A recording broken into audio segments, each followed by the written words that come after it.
الحمد لله الذي أمرنا بالاتحاد والوفاق ونهانا عن الشقاق والنفاق ونستغفره ونتوب إليه من سوء الأفعال والأخلاق. أشهد أن لا إله إلا الله وحده لا شريك له المحسن الرحيم الخلاق، وأشهد أن محمدا عبده ورسوله المبعوث متمما بمكارم الأخلاق. اللهم صل على سيدنا محمد أفضل الخلق على الإطلاق وعلى آله وأصحابه الفائزين بنصح الأمة في الآفاق، صلاة وسلاما دائمين متلازمين إلى يوم التلاق. أما بعد، فيا عباد الله، اتقوا الله حق تقاته ولا تموتن إلا وأنتم مسلمون. Hadirin yang dimuliakan Allah Subhanahu wa ta'ala, sudah cukup lama kita ini hidup di dunia ini. Sudah cukup lama kita ini menikmati pemberian-pemberian Allah Subhanahu wa ta'ala. Sudah cukup lama kita pergi ke sana kemari.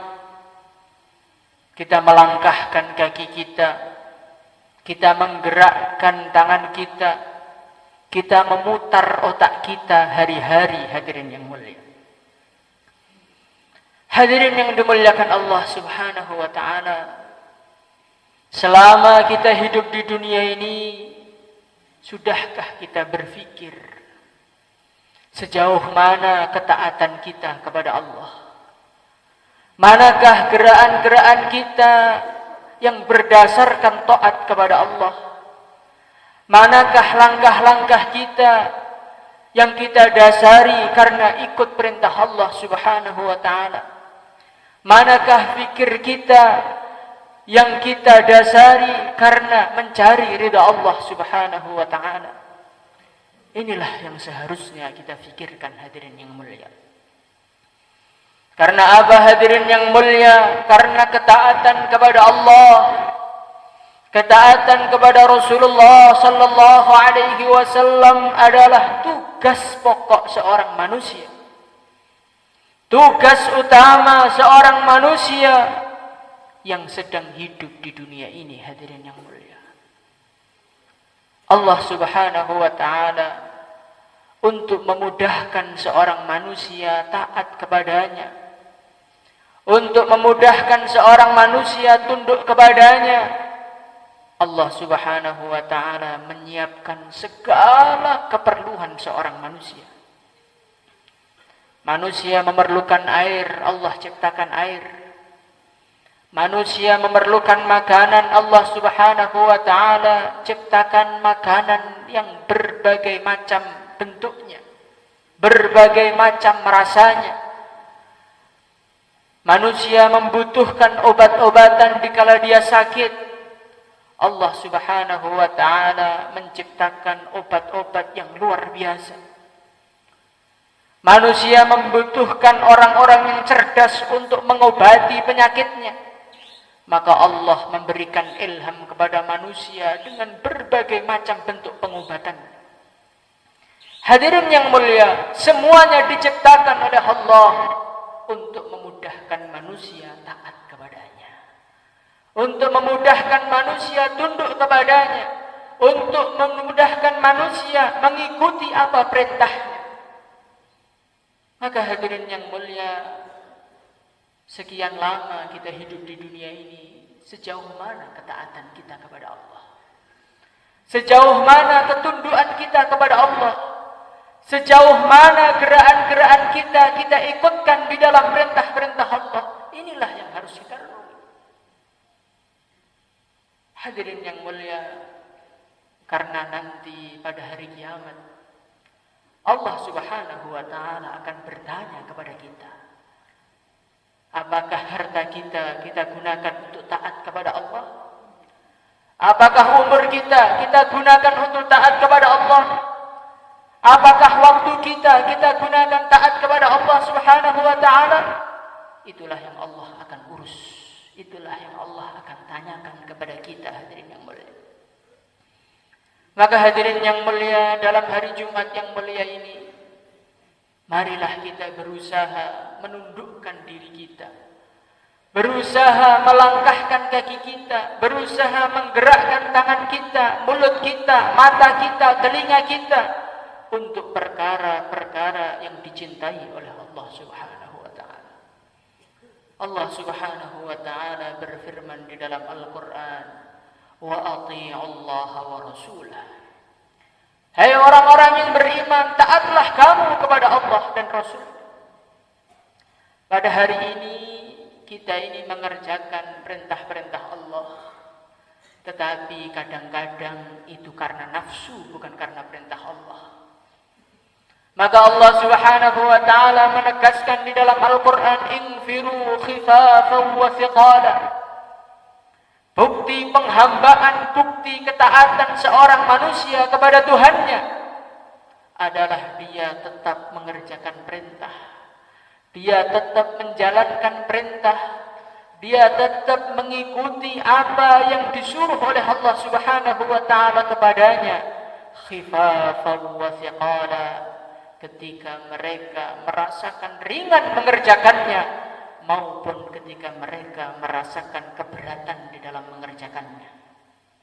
Hadirin yang dimuliakan Allah Subhanahu wa ta'ala, lihatlah para sahabat radhiyallahu anhu. Mereka ini adalah orang-orang yang taat kepada Allah, tunduk kepada Allah, walaupun hati mereka sempat sedikit hampir goncang. Laqad taballahu 'alan nabiyyi wal muhajirin wal ansar alladziina ittaba'uhu fi sa'atil 'usrah. Ketika perang Tabuk, ketika musim panen telah dekat, ketika panas begitu menyengat, tiba-tiba baginda Nabi menyuruh mereka untuk berangkat, hadirin yang mulia. Fi sa'atil 'usrah, masa yang begitu berat.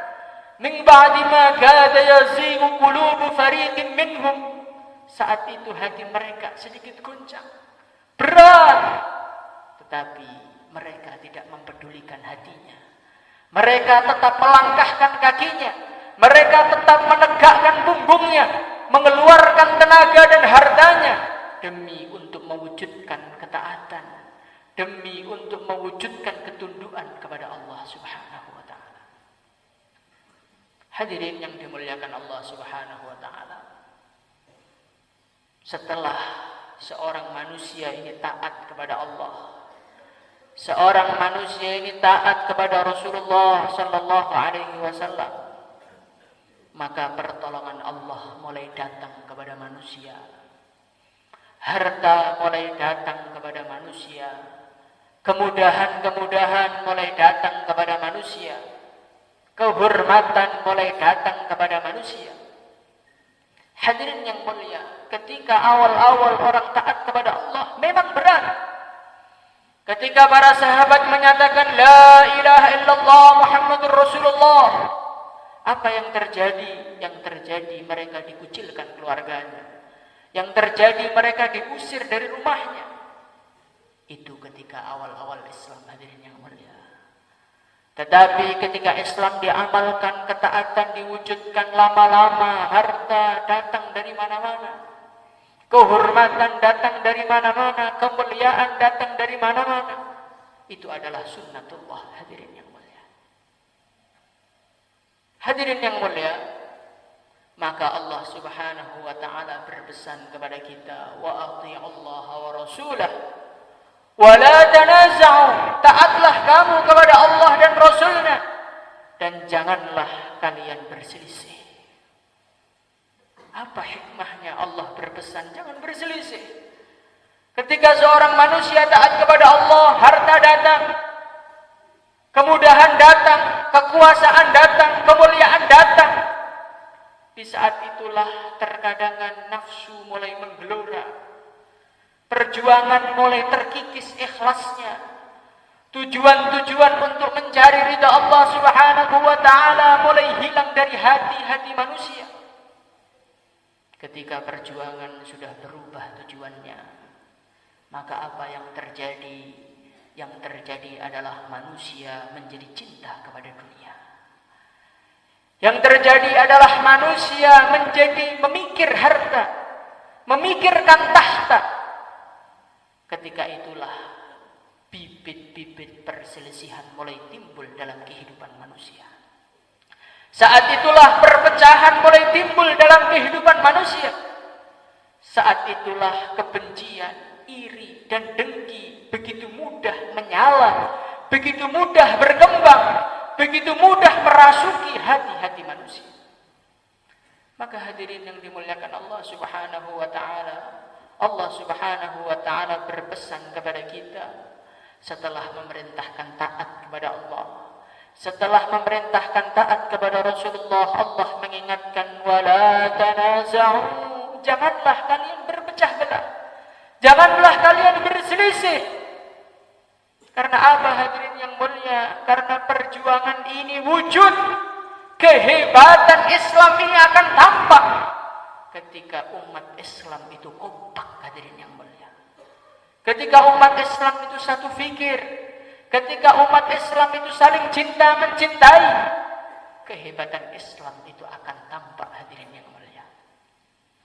Hadirin yang muliakan Allah Subhanahu wa ta'ala, dalam perjuangan ini mungkin kita ini bukan orang yang hebat, amalan kita ini bukan amalan-amalan yang besar, tetapi ketika amalan-amalan yang kecil tadi dikumpulkan bareng-bareng, dakwahnya bareng-bareng, jumatannya bareng-bareng, ngajinya bareng-bareng, seperti saku lidi yang kecil-kecil dikumpulkan, apa yang terjadi?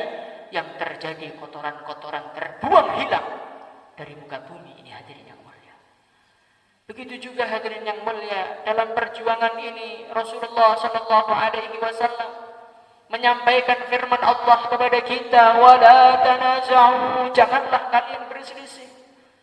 Fatafshalu, maka kalian akan menjadi lemah, kalian akan menjadi gentar, wa tadhhaba rihukum, dan kekuatan kalian, kehebatan kalian akan menjadi sirna, kata Allah Subhanahu wa ta'ala.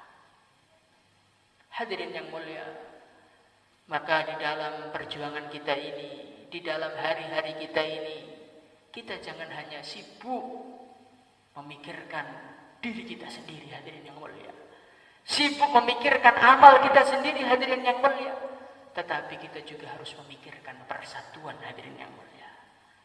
Bagaimana supaya kita ini bisa bersatu hadirin yang mulia?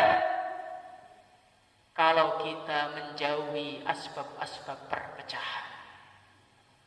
Sayyidina Umar ibn Abdul Aziz rahimahullahu ta'ala, beliau mengatakan, iyyakum wal mizahah fa innaha turitud daghinah.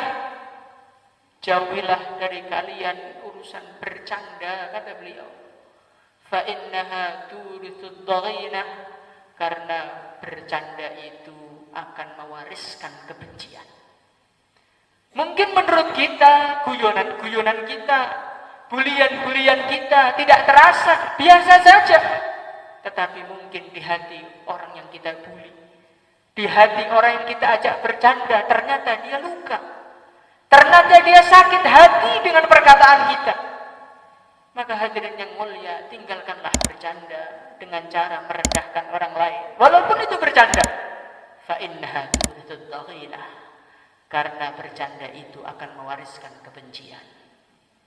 Qala ba'dul hukama likulli syai'in badrun wa badrul adawati al-mizah.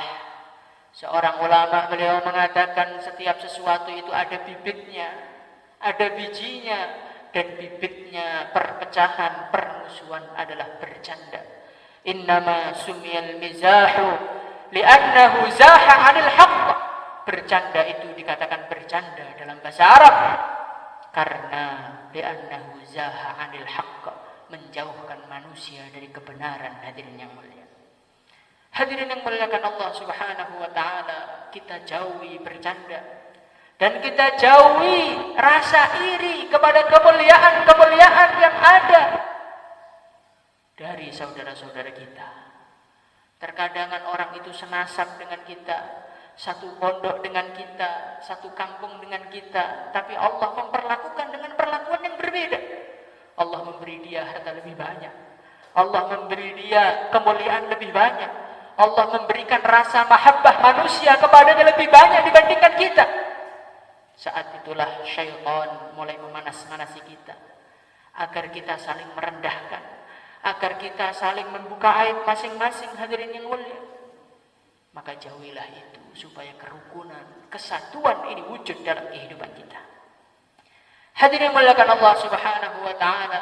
Kemudian supaya kita ini bersatu, supaya kita ini satu fikir, satu kerja, adalah kalau kita menyibukkan amal. Ketika badan kita telah lelah untuk amal, telah lelah untuk zikir, maka mulut kita tidak akan sempat kita gunakan untuk merendahkan manusia.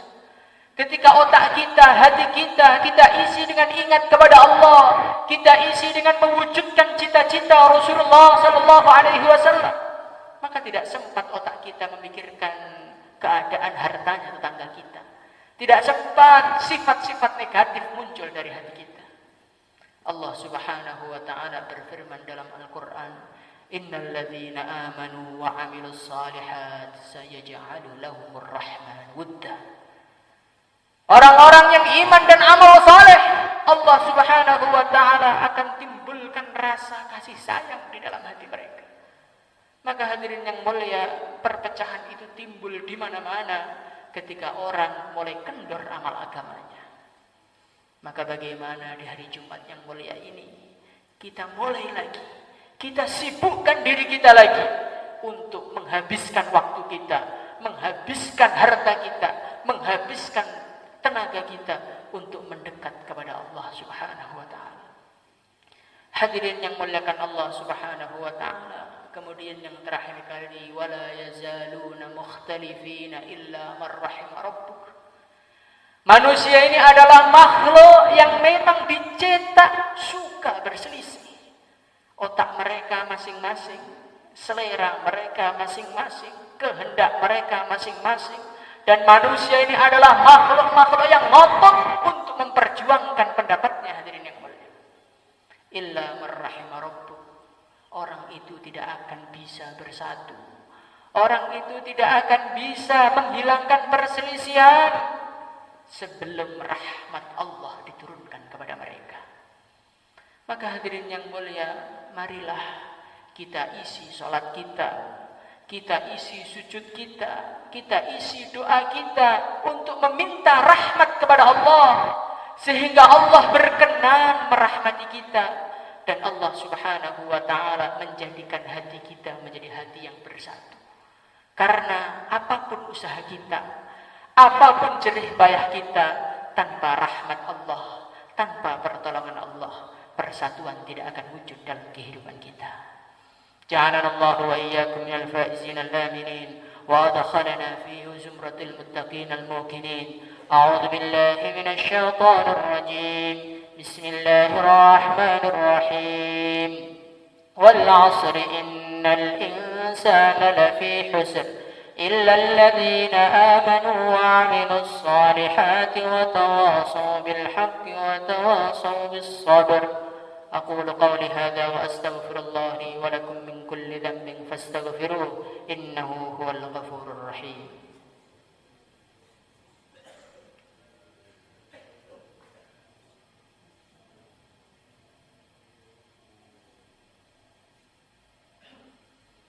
إن الحمد لله نستعينه ونستغفره ونؤمن به ونتوكل عليه ونعوذ به من شرور أنفسنا ومن سيئات أعمالنا.